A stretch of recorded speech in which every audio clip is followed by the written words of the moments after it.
Cinta Tuhan cemerlang hari ini, bagai mentari menyinari semesta, terpantul murni dalam cinta Yesusku, terlukis indah dalam jiwaku.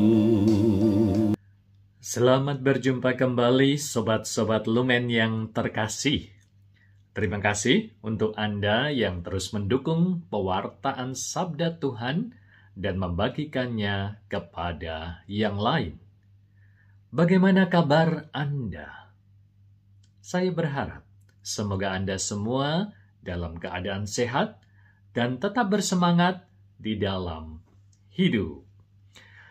Sobat-sobat Lumen yang terkasih, masa pandemi telah membuat perubahan besar dalam kehidupan kita. Di awal masa pandemi, kita merasa sangat cemas dan penuh ketakutan, sehingga seluruh aktivitas kita terbatas, dan banyak hal akhirnya kita lakukan di dalam rumah. Akan tetapi setelah lebih dari 2 tahun masa pandemi ini, kita mulai dengan aktivitas seperti sebelum pandemi, walaupun masih dengan beberapa hal yang kita lakukan sesuai dengan protokol kesehatan. Kehidupan rohani pun seperti pergi ke tempat ibadat perlahan-lahan juga sudah mulai seperti dahulu lagi. Namun, tidak bisa dipungkiri bahwa ada orang yang perlahan-lahan juga meninggalkan kehidupan rohaninya. Apa yang bisa kita lakukan dengan situasi seperti ini? Mari kita mendengarkan firman Tuhan. Para pemungut cukai dan orang-orang berdosa biasanya datang kepada Yesus untuk mendengarkan Dia. Maka bersungut-sungutlah orang-orang Farisi dan ahli-ahli Taurat, katanya. Ia menerima orang-orang berdosa dan makan bersama-sama dengan mereka. Lalu ia mengatakan perumpamaan ini kepada mereka. Siapakah di antara kamu yang mempunyai 100 ekor domba, dan jikalau ia kehilangan seekor di antaranya, tidak meninggalkan yang 99 ekor di padang gurun dan pergi mencari yang sesat itu sampai ia menemukannya. Dan kalau ia telah menemukannya, ia meletakkannya di atas bahunya dengan gembira, dan setibanya di rumah, ia memanggil sahabat-sahabat dan tetangga-tetangganya, serta berkata kepada mereka, "Bersukacitalah bersama-sama dengan aku, sebab dombaku yang hilang itu telah kutemukan." Aku berkata kepadamu, demikian juga akan ada sukacita di surga, karena satu orang berdosa yang bertobat, lebih daripada sukacita karena 99 orang benar yang tidak memerlukan pertobatan. Atau perempuan manakah yang mempunyai 10 dirham, dan jika ia kehilangan 1 di antaranya, tidak menyalakan pelita dan menyapu rumah serta mencarinya dengan cermat sampai ia menemukannya. Dan kalau ia telah menemukannya, ia memanggil sahabat-sahabat dan tetangga-tetangganya serta berkata, "Bersukacitalah bersama-sama dengan aku, sebab dirhamku yang hilang itu telah kutemukan."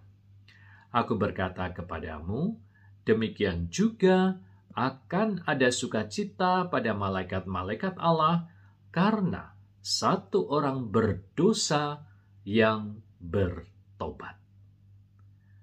Demikianlah sabda Tuhan. Terpujilah Kristus.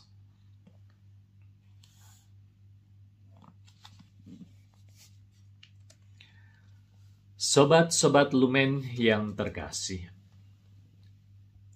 para pemungut cukai dan orang-orang berdosa datang kepada Yesus untuk makan bersama dan mendengarkan ajaran-ajarannya.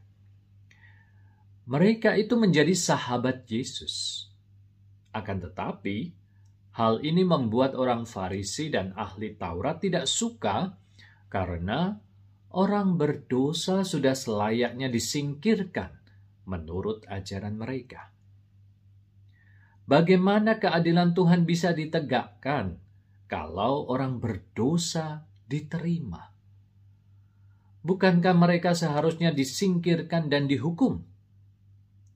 Sobat-sobat Lumen yang terkasih, Yesus adalah sungguh gambar Tuhan yang nyata. Pikiran dan tingkah lakunya sungguh berbeda dengan kita. Yesus adalah Tuhan, pemilik seluruh alam semesta. Oleh karena itu pantas bahwa Dia mencintai seluruh alam semesta, termasuk seluruh umat manusia. Manusia yang disingkirkan, ditolak oleh masyarakat, tapi diterima oleh Yesus. Alam yang mulai rusak oleh ulah manusia dikembalikan dengan ajaran-ajarannya yang cinta akan kedamaian. Setiap manusia, saya dan Anda, memiliki panggilan untuk mencintai. Namun, Yesus mengingatkan agar cinta kita tidak merusak atau tidak meniadakan cinta yang lain. Apa artinya ini? Sobat-sobat Lumen yang terkasih, kita semua pasti memiliki hobi atau kesukaan. Ada yang suka dengan kendaraan sehingga punya koleksi miniatur kendaraan yang sangat banyak. Ada yang suka memancing, maka seluruh alat yang berkaitan dengan memancing juga dikoleksi. Ada juga yang suka dengan tas atau tanaman dan sebagainya. Ketika kita menyukai sesuatu, pasti kita juga akan punya kepedulian yang lebih terhadap hal-hal yang kita sukai itu. Itulah awal kecintaan kita. Namun, cinta kita pada sesuatu tidak boleh mengabaikan yang lain. Seperti kalau kita suka pada kendaraan, tetapi kemudian kita merusak alam, itu artinya kita meniadakan yang lain. Kita meniadakan kecintaan pada yang lain. Inilah yang diingatkan Tuhan dalam diri Yesus kepada kita. Karena memang Tuhan mencintai seluruh alam semesta ini. Orang berdosa, mereka yang terpinggir dan tersingkir dalam masyarakat, juga adalah manusia ciptaan Tuhan. Oleh karena itu, mereka juga harus diterima sebagai manusia. Yesus mengubah orang yang berdosa itu menjadi orang baik. Inilah cinta Tuhan pada manusia dan seluruh alam ciptaan ini. Cayo